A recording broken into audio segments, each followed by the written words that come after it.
lignes avant la fin de la page. Tanu Rabbanan. Hamotzi.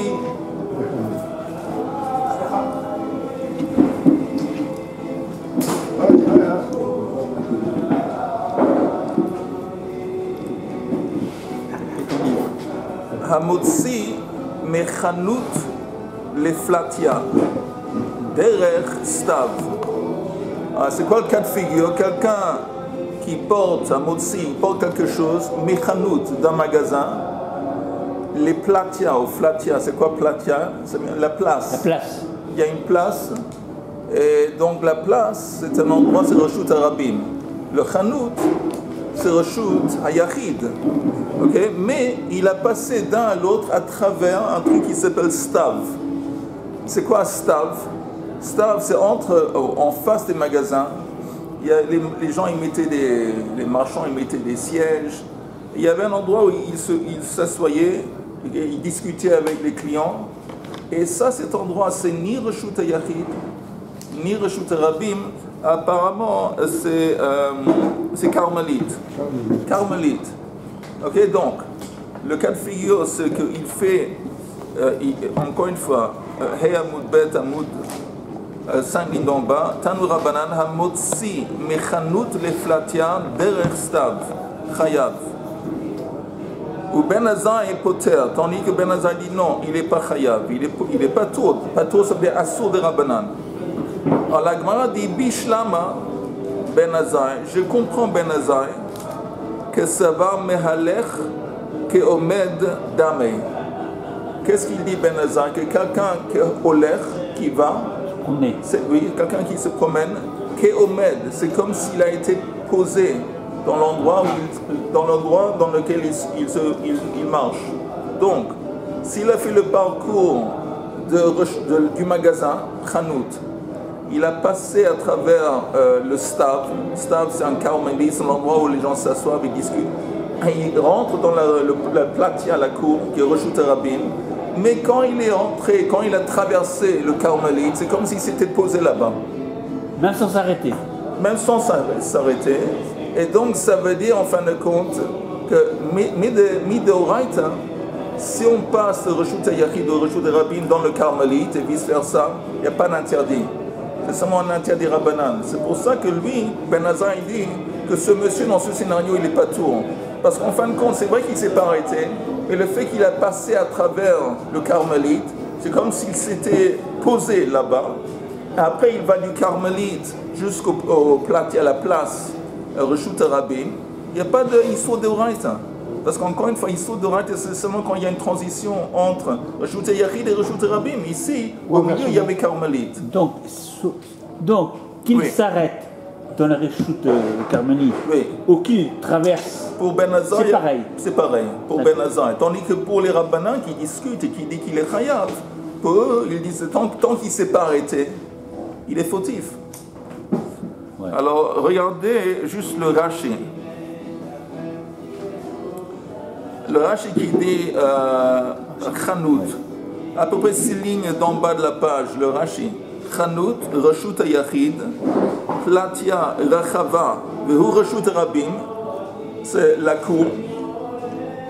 Rashi der stav, à travers le stav.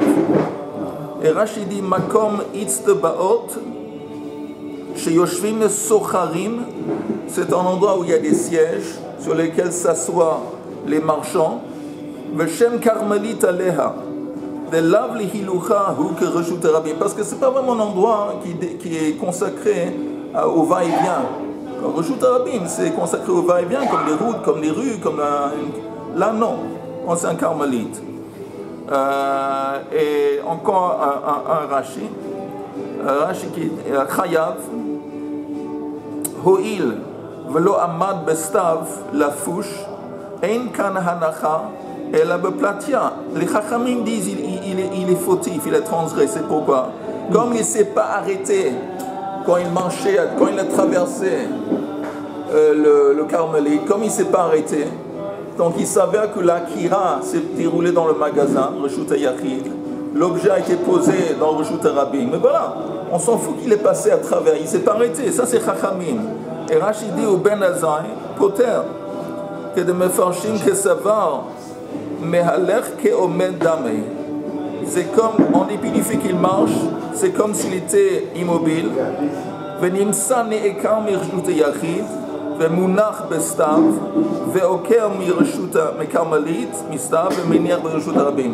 Donc, si c'est comme ça, c'est comme s'il a soulevé dans Reshut Yachid, il a été posé dans le Carmélite, encore une fois soulevé du Carmélite et posé dans Reshut Rabim.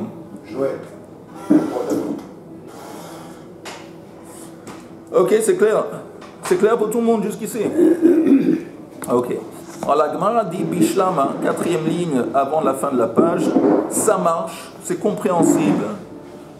L'opinion de Ben Ezai, que ça va mehalech que omed dame, parce que lui il dit que quelqu'un en dépit du fait qu'il marche, où il marche, c'est comme s'il a été posé. Et la Rabbanan, mais selon les Rabbanan qui disent qu'il a transgressé, Nehi nami de que savre mehalech lav que omed dame, même si tu dis qu'ils disent que quand quelqu'un marche, c'est pas considéré comme si il s'est reposé, il s'est posé dans un endroit. Néanmoins, heicha ashkachna que hay gavna de chayav. Où est-ce qu'on a vu ce scénario que quand quelqu'un passe à travers un carmélite, il va dans Reshut Yachid, dans Reshut Rabim, où est-ce qu'on a vu qu'il a transgressé? On a déjà vu ça, oui, effectivement. Hein? Oui, il a dit, même si tu dis que la personne qui marche à travers le carmélite, c'est pas comme s'il a été posé ou il a été immobile. Il marche. Mais néanmoins, dans la Torah, par exemple, quand Moshe Rabbeinu dit le Yom HaShabbat, n'apportez pas des choses, on a assez de choses, vous avez contribué beaucoup au Mishkan, ne continuez pas à apporter. Et c'est quoi apporter? Ils voulaient apporter de leur maison, de leur tente, jusque Machane Levia. Leur tente, c'est Reshut Yachid, Machane Levia, c'est Reshut Rabim. Mais il y avait là une transition directe entre la tente jusqu'à Machane Levia. Il n'y avait pas un truc au milieu. Donc la Gemara dit, où est-ce qu'on voit, où est-ce qu'il y a un précédent, quand quelqu'un traverse quelque chose au milieu qui ni ça et ni ça, qu'il est néanmoins fautif? De toute façon, dans la Torah, il n'y a pas de notion de carmélite. Non, il n'y a pas. Oui, mais pour Rabbanan, ça ne change pas. Il y a pas. Pour eux, il est fautif. Parce qu'il allait de Reshut Yachid à Reshut Rabim. Mais néanmoins, il a traversé un endroit qui est ni ça ni ça. Amar Rav Safra, Amar Rabbi Ami, Amar Rabbi Yochanan, en haut de la page suivante. Midi de Hava, Ma'avir Chefetz Bereshut Rabim. C'est comparable à quelqu'un qui transporte un objet dans le domaine public, Bereshut Rabim. Hatam lav afal gav de kama de nakit lei va'azil patur ki manach lei chayav achanami loshna. Donc on va comprendre ça, c'est pas compliqué. On avait dit l'autre jour, qu'il y a un interdit dans la Torah de transporter un objet plus que 4 amot dans Reshut Rabim. À quel moment est-ce qu'il transgresse? Seulement quand il transporte un objet, il a soulevé un objet, il transporte, après... Quand il dépasse les 4 amot. Mais après, il reste immobile. Ouais. Quand il reste immobile, c'est comme si l'objet a été placé. Il s'avère que l'objet a été en effet... Il y a eu Akira, et 4 amot plus tard ou plus, il y a eu Anacha. Mais si le type, il continue à marcher, il dépasse les 4 amot. Quand il dépasse les 4 amot, est-ce qu'il a encore fauté? Il n'a pas encore fauté. À quel moment est-ce qu'il va fauter? Seulement plus tard, quand il va rester immobile, il va se reposer. Donc on voit que il a passé comment on appelle ça en français? Il a passé une étape dans laquelle il n'est pas fautif. Il continue à marcher pendant cette période de temps qu'il continue à marcher. Il marche, c'est bon. Il n'a rien fait. C'est seulement une fois qu'il s'arrête. Là, on mesure, on dit en fin de compte, tu as dépassé 4 amot. Donc il dit ça, c'est similaire. Tu me dis, où est-ce qu'on voit un concept que quelqu'un il transgresse en dépit du fait qu'il a passé au milieu no man's land, ou un endroit qui ni ça ni ça? Où est-ce qu'on voit un truc comme ça? Je t'apporte un exemple. Quelqu'un qui dépasse 4 amot. Quand il dépasse 4 amot, est-ce qu'il est de suite responsable et fautif? Non. Non. Justement, il n'est pas fautif. Il continue, il n'est pas fautif. Jusqu'à qu'il s'arrête. Jusqu'il s'arrête. Alors, la même chose, le type qui est le marchand qui va du magasin avec un objet, il passe par le stable, le carmélite. Est-ce qu'il est fautif dans le carmélite? Non. Non. Mais une fois qu'il arrive à la platia, ou à la cour, au Reshut Rabim, là, il est fautif. On essaie de comparer ça à ça. Ça, c'est un précédent. Tu vois bien qu'il y a un concept dans, par exemple, 4 amot de Reshut Rabim. Est-ce que tout le monde a compris ou il y a quelqu'un qui a une question? Richard? Non, mais c'est pas. C'est comparable sans être comparable. Vas-y. Parce qu'un carmélite, c'est distingué par des objets, par des choses. Les bancs, on en a parlé. Donc, le gars qui marche sur un endroit privé ou. Non, c'est Reshut Rabim. Pardon, public. Il n'y a pas d'obstacle particulier qui le fait changer de reshoot. T'as raison. Et là, il change de reshoot. Mais ça ne change rien dans le sens que carmélite, c'est un espace qui, tant que tu marches là-bas, d'une vision de la Torah, d'une perspective de la Torah, tu n'es pas fautif. Et c'est seulement quand tu aboutis, tu arrives à Reshut Rabim, que tu. Alors ici aussi, tu dépasses 4 amot, en dépit du fait que tu es toujours dans un espace dans lequel tu n'es pas automatiquement fautif. C'est seulement plus tard quand tu restes immobile que tu deviens fautif. En dépit du fait que tu as passé une étape dans laquelle c'était rien. Donc on essaie de dire que ça c'est comparable. Mais la Gemara va rejeter. Ah, c'est bien. T'es bien, t'es content. À la limite, s'il continue à marcher, il ne s'arrête pas. Il n'a pas encore transgressé Dalet Amot. Encore une fois, en haut de la page, je répète les mots. Midi de Have, c'est comparable au cas suivant à Ma'avir Chefes Bireshut Rabim. Là-bas, Hatem, Lav Afalgav de Kama de Nakitlei Ve'azil. Pas tout, autant qu'il tient l'objet Ve'azil, il continue à marcher. Pas tout. Ki Manachlei Chayav, c'est seulement le moment qu'il le pose qu'il devient fautif. Hakanam Iloshna. Donc ici, c'est la même chose avec le carmélite. La Gemara rejette. Midame, c'est comment tu compares. Hatam, kol heiche de manachle, makom chiyuvhu. Hacha, imanachle, bestav, makom paturhu. Il dit c'est incomparable. Pourquoi c'est incomparable? Vous entendez? Parce qu'il dépasse les 4 amot. Mais le moment qu'il pose l'objet, le moment qu'il s'arrête de marcher, il devient responsable. Ça veut dire qu'en fin de compte, l'espace elle-même sur lequel il marche, c'est un espace problématique, c'est Reshut Rabim. Tandis que le stav, l'espace en face des magasins, par définition, objectivement, c'est un carmélite. C'est pas un truc subjectif. C'est un carmélite. C'est pas important comment tu vas concevoir, comment tu vas te comporter. Objectivement, l'espace en face des magasins, carmélite. Tandis que toi, l'exemple que tu m'as donné, il dépasse, tu me dis, il continue à marcher, il n'est pas encore fautif. Mais s'il s'arrête de marcher, où il va décider de s'arrêter de marcher, automatiquement, alors ça veut dire que l'endroit lui-même, c'est un truc subjectif, c'est pas objectif. Yoel, t'as compris? Okay. Mais c'est bien que t'as pas compris, mais dis-moi là, dis-moi. Donc chaque fois qu'il s'arrête. Attends, je vais juste répéter encore une fois pour être sûr que tout le monde a compris après ta question.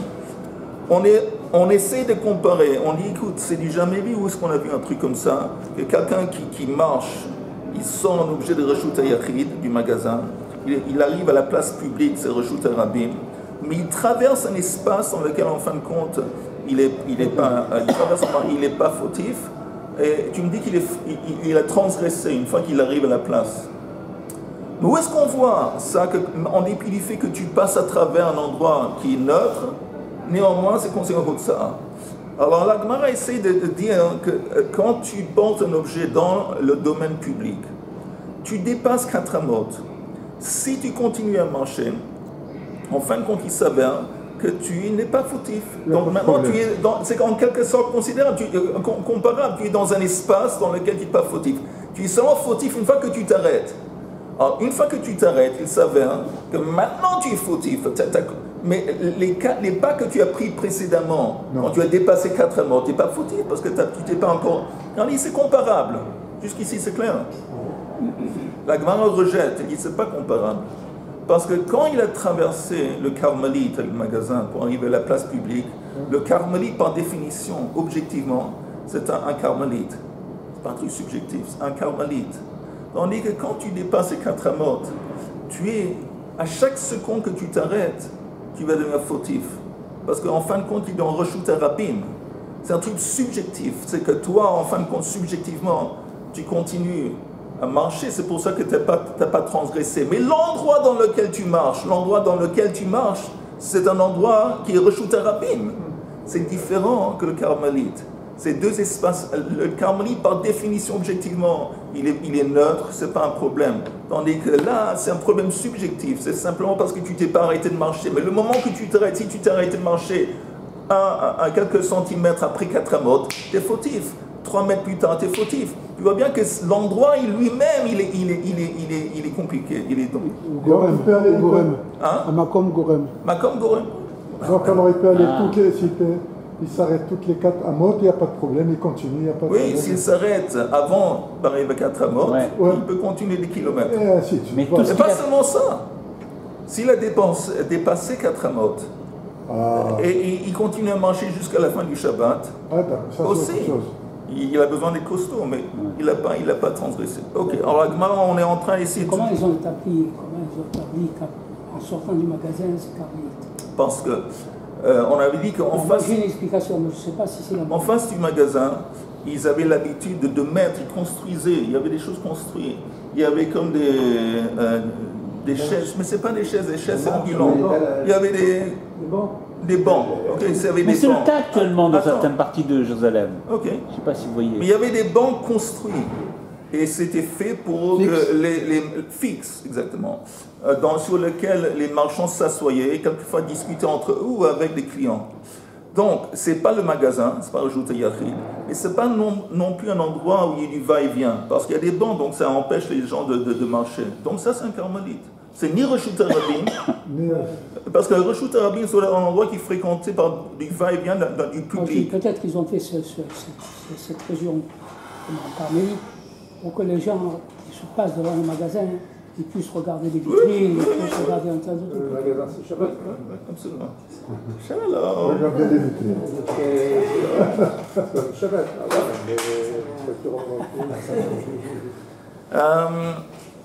Donc la Gemara va essayer de retrouver un autre exemple. Je répète la troisième ligne d'en haut. Midam, et comment tu compares? Hatam, dans Reshut Rabim, le titre qui marche plus que 4 mots, Kol Heich de Manachle, n'importe où qui va s'arrêter, poser l'objet, Makom Chiyuv hu, l'objet, l'espace objectivement, c'est un Reshut Rabim. Hach, dans notre cas du Carmélite, Imanachle Bestav, s'il avait posé l'objet, qu'il avait fait sortir du magasin dans le stav, Makom Patur, donc c'est pas comparable. Et là, Midi de Haba Amavir Chefetz, Metrilat Daled le Sof Daled. C'est comparable à quoi? Quand tu soulèves un objet dans le Reshut Rabim, et pour arriver à 4 amot, tu dois traverser un endroit qui n'est pas problématique. Avant d'arriver à 4 amot, est-ce que l'espace il est problématique? Il n'est pas problématique. La preuve, s'il s'arrête à 3 amot, à 2 amot, il n'y a pas de problème. Donc en fin de compte, il a passé à traverser un endroit qui était neutre, qui n'était pas problématique, mais une fois qu'il arrive à 4 amot, c'est comme s'il arrivait abouti à Reshut Rabim, et là, ça c'est comparable. Ça c'est une bonne façon d'expliquer les choses. Elle a mis des Haba Mavir Chefetz Mitrilat Daled le Sof Daled. Hatam, là va falgav de Imanach Leibetoch Daled Amot Patour. Là-bas, s'il avait posé l'objet avant 4 amot, il serait Patour. Qui Manach Leibesof Daled Amot Chayav. Et néanmoins, une fois qu'il pose l'objet à la fin de 4 amot, il a transgressé. Achanami, ici, dans le cas du Carmélite, c'est la même chose. Que s'il s'était arrêté dans le Carmélite, il n'est pas fautif, mais une fois qu'il arrive à la place publique, il devient fautif. La Gemara encore une fois rejette. Midame, comment tu compares? Hatem legabe de Hay Gavra Makom Patour, il dit, tu sais quoi? C'est pas une bonne analogie. Pourquoi c'est pas une bonne analogie? Parce que vous entendez, entre le début de sa marche, le début du 4 Amot, et avant la fin de 4 Amot, vis-à-vis de lui, Gavra, cette personne, ça s'appelle un Makom Patour. C'est un espace qui n'est pas problématique. Mais pour les autres, s'il y avait quelqu'un d'autre qui avait transporté un objet et il a dépassé 4 Amot, ou il arrive à 4 Amot, dans l'endroit où il s'est arrêté, il devient responsable. Vous entendez? Je répète. Répétez parce que oui, je répète. Il y a entre le début de 4 Amot et la fin de 4 Amot, on a dit cet espace est considéré comparable au Stav, au Carmélite. Comparable au Carmélite, dans le sens que s'il s'arrête de marcher, il n'y a pas de problème. Comme s'il a sorti l'objet du magasin, il s'arrêtait dans le Carmélite, il n'y a pas de problème. L'Agma dit c'est faux, ce n'est pas une bonne analogie. Parce que vis-à-vis de lui, tu as raison. Si lui, il s'arrête avant les 4 Amot, c'est pas de problème parce qu'il n'a pas dépassé 4 Amot. Mais l'espace, objectivement, c'est Reshut Rabim. S'il y avait d'autres personnes qui avaient commencé 4 Amot et s'ils sont arrêtés dans cet endroit où lui il s'arrête, pour eux, c'est plus que 4 Amot. Pour eux, c'est 4 Amot. C'est-à-dire que tu ne peux pas dire que l'espace pour tout le monde, c'est pas comparable au Carmélite. Le stable, l'endroit en face des magasins, pour tout le monde, c'est pas subjectif, encore une fois, subjectif. Pour tout le monde, c'est un endroit qui est carmélite, qui est un endroit pas problématique. Tandis qu'au début du 4 Amot, jusqu'à la fin des 4 Amot, c'est pas problématique pour lui. C'est individuel, ouais. Oui, pour lui. Et s'il y a d'autres gens qui avaient transporté un objet plus que 4 Amot, et ils arrivent à plus que 4 Amot dans l'espace où ils se trouvent, ils ont transgressé, donc ça veut dire que c'est pas comparable au Carmélite, au Stav, parce que le Stav, il est objectivement pour tout le monde un endroit qui n'est pas problématique. Est-ce que c'est clair? Et même si ce n'est pas clair, demande. Même si c'est pas clair. Non, je veux dire. Même si c'est pas tout à fait C'est pas clair. comparable, parce qu'il y en a un qui est fixe et l'autre qui est Un qui est subjectivement, on dit que subjectivement vis-à-vis de la personne qui transporte l'objet, il n'y a pas de problème tant qu'il n'a pas dépassé 4 Amot. Mais tu ne peux pas dire que l'espace objectivement c'est un espace qui est neutre. Parce que la preuve, si d'autres personnes avaient arrivé à 4 Amot, et leur 4 Amot, la fin de leur 4 Amot, c'était dans l'espace où ils se trouvent, ils sont chayav. Donc il voit que c'est pas les... Tu ne peux pas comparer ça au Carmélite. Le Carmélite, quoi que ce soit, pour tout le monde, c'est un endroit qui est neutre. Compris? Oui, une question. C'est-à-dire que si je sors d'un Reshut Hayachid, ok, et je sors de Hanout et je marche. Je fais 3 Hamot. 3 je fais 3 Hamot. 3 Hotsaot. Hotsaot. Ouais, et je fais pas 4. Et il y a le Carmélite. Est-ce que, à ce moment-là, Attends, je vais te dire. Non, je fais 3 Hamot. Je fais 3 Hamot. C'est-à-dire que... Hotsaot, Amot, tu parles... Amot. Ah, Amot. Non, je fais 3 Amot. Et puis il y a le Carmélite qui est là, donc je m'arrête. Attends. J'aimerais t'interrompre avec ton immeuble autorisation. Il n'y a pas 4 Amot. J'aimerais t'interrompre. Je peux. Tu confonds deux choses tout à fait différentes. Oui. Parce que quand on parle... Je n'ai pas encore posé la question. Attends, quand tu parles de Hotsa'a, il y a un interdit à part qui s'appelle, tu n'as pas le droit de faire sortir, transporter ou transférer un objet d'un domaine à l'autre. Non, mais... Attends, laisse-moi juste... C'est pas ça que je veux dire. Même quand tu transfères l'objet d'un reshut à l'autre, tu n'as même pas fait une ama. Peut-être ça fait la moitié d'une ama, tu as transgressé. Non, je suis d'accord. Pourquoi tu parles de 3 Amot? Non, laissez tomber. Non, je parle de 3 Amot. 3 Amot. Et puis, il y a le Carmélite qui arrive là. Oui. Je m'arrête, je pose mon sac, et ensuite, je veux repartir. Est-ce que j'ai droit encore à 4 Amot ou il me reste seulement un seul Amot? Mais la seule question que j'aimerais te demander, pourquoi tu as besoin de parler de Carmélite? Pourquoi tu ne parles pas de Reshut Rabim? C'est encore pire, c'est encore plus fort. Tu comprends? Le Reshut Harabim, c'est plus problématique. C'est plus problématique Bon, ben, que on commence Carmélite. par le début, pas Carmélite. Mais non, c'est pas le début. Une fois que tu as transporté 3,5 amot, Oui, 3,5 par exemple. et tu t'es arrêté. Carmélite. Après, tu as encore une fois, jusqu'à 4 amot. J'ai encore 4 ans. Et c'est pour ça que tu peux continuer de cette façon Ah, de d'accord, marcher ok. des kilomètres. D'accord, ok, c'est bon. Des kilomètres. Alors, sur Carmélite ou bien donc. On s'en fout de Carmélite. Hein? Il faut un compteur pour savoir combien il va. Oui, oui, il faut faire gaffe. C'est dangereux. Alors, là, on est toujours en train d'essayer de trouver Sur mon téléphone, j'ai un compteur de Hamot. Hein?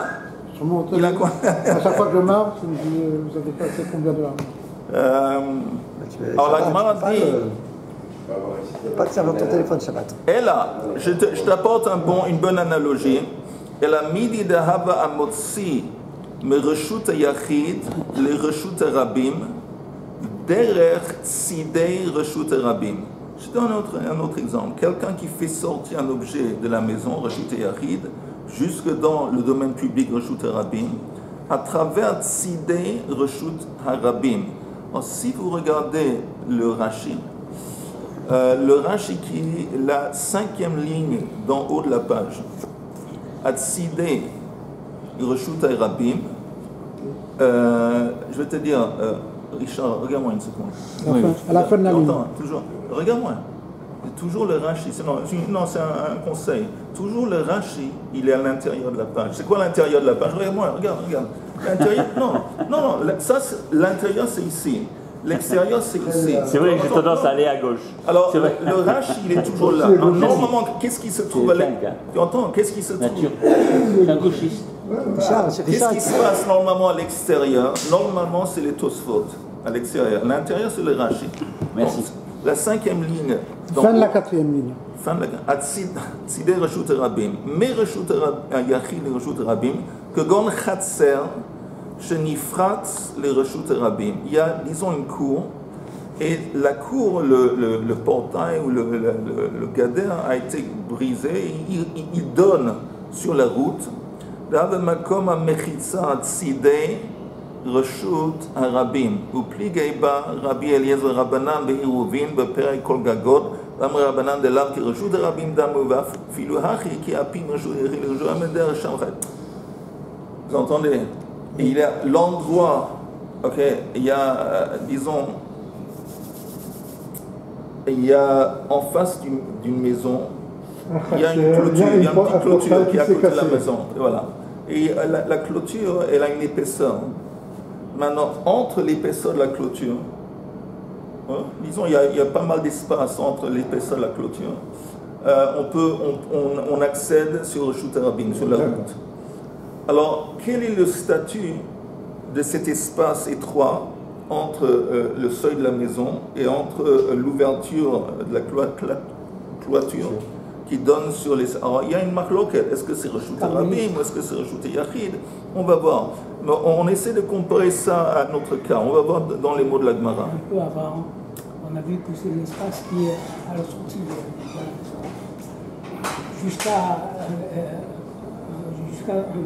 avant d'arriver au Reshut Harabim, c'est un espace grandit. On a vu ça un petit peu. Oui, on a parlé de quelque chose d'autre. Iscopa, je pense. Du Pérou. Le Pérou, oui. Pérou. Oui, exactement. Mais ici, on va voir. Elle a midi de haba motsim et Reshut Yachid et Reshut Harabim à travers derech tzidei Reshut Harabim. Hatam, là-bas, est-ce qu'on ne dit pas lav afagav de imanachle à tzidei Reshut Harabim? Pas tout. S'il avait posé l'objet, qu'il avait fait sortir la maison dans cet espace qui s'appelle tzidei Reshut Harabim. Tzidei, c'est littéralement, ça veut dire à côté du domaine public. S'il avait posé, il n'est pas tout. Parce que ce n'est pas Reshut Harabim. Tandis que s'il continue, il arrive au Reshut Harabim, il est chayav une fois qu'il le pose là-bas. Ici aussi, Mais dans nos cas. qu'est-ce qui détermine la limite? Comment on arrive à avoir la limite entre ça et ça? Parce que quand on sort de la maison, on Il n'y a, a un T'as espace. raison. il y a pas une ligne. Non, tu as raison. Normalement, c'est une bonne question. Mais c'est normalement plus ou moins étroit. C'est un endroit À quel moment on arrive au Reshut Harabim? C'est ça. Je vais vous donner un exemple qui n'est pas, je sais pas à quel point, mais c'est comme en quelque sorte le trottoir. un petit trottoir. C'est pas, le trottoir, c'est pas... Non, le trottoir, c'est pas une bonne... C'est pas un bon exemple. C'est pas un bon exemple. Vous entendez? Non, attendez. Le passage Cloutier. Attendez une seconde. Il y a souvent, dans les... ils ont à Hollywood, je ne sais pas, en Amérique, ils ont des villas. Ils ont le jardin. Ils ont un jardin. Et ils ont comme ça une petite... Disons, il y a une pente. Une petite allée. Et puis il y a le trottoir, la rue. Alors, la rue, c'est Reshut Rabim. La villa avec la clôture autour, c'est Reshut Yachid. D'accord. Mais la petite pente là, entre la villa, ça c'est Sidei Reshut Rabim. C'est le côté, c'est à côté du Reshut Rabim. C'est ni ça, c'est pas Reshut Rabim, c'est ni Reshut Yachid. On parle de ça. Et pourquoi c'est pas carmélite alors? Ah justement, apparemment, on va voir, on va en parler tout de suite. Mais c'est quelle heure là? Tout de suite ou demain? Il est 9h06. Alors, apparemment, c'est pas tout de suite. On va reprendre ce cas de figure, Blinet demain. Excellent. Et encore une fois, Yom Yerushalayim Samer, tout le monde. Et moi, l'essentiel, c'est une prise de conscience. De temps en temps, il faut juste se rappeler l'énorme mérite qu'on a, incroyable, de vivre à Yerushalayim. Et de penser à ça, que nous... Et d'être dans votre présence. Leila Seder, quand on dit Leila Seder, Shana Bab Yerushalayim Abenouya, ça fait des siècles et des siècles et des siècles que les Juifs ils disaient ça dans l'exil. Et pour eux, on avait parlé de ça dans un sioum. Pour eux, c'était comme nous, on parle du Mashiach, c'est un truc fantaisiste. Nous, on est en train, on a le mérite de vivre le rêve de nos ancêtres. On vit le rêve. On habite Yerushalayim comme si c'était rien. Incroyable. Même aujourd'hui, pensez la quantité de Juifs qui habitent en Amérique, en Europe, je ne sais pas où, et qui ne sont pas ici, qui n'ont même pas l'intention de venir ici. Nous, on habite ici. Pas seulement on habite ici, on est branché à Kadosh Baruch Hu, pas seulement on apprend sa Torah, Yerushalayim. Il faut juste de temps en temps une prise de conscience pour être conscient de l'étendue de la bonté, de la bracha qu'Akadosh nous a donné, et c'est une marche incroyable. Le remerciement, c'est qu'on lui pense à des grands chachamim qui nous transmettent la Torah. Je ne veux pas te dénoncer. On apprend avec Mara, il y a des chachamim prochains. Mais pendant des siècles, on disait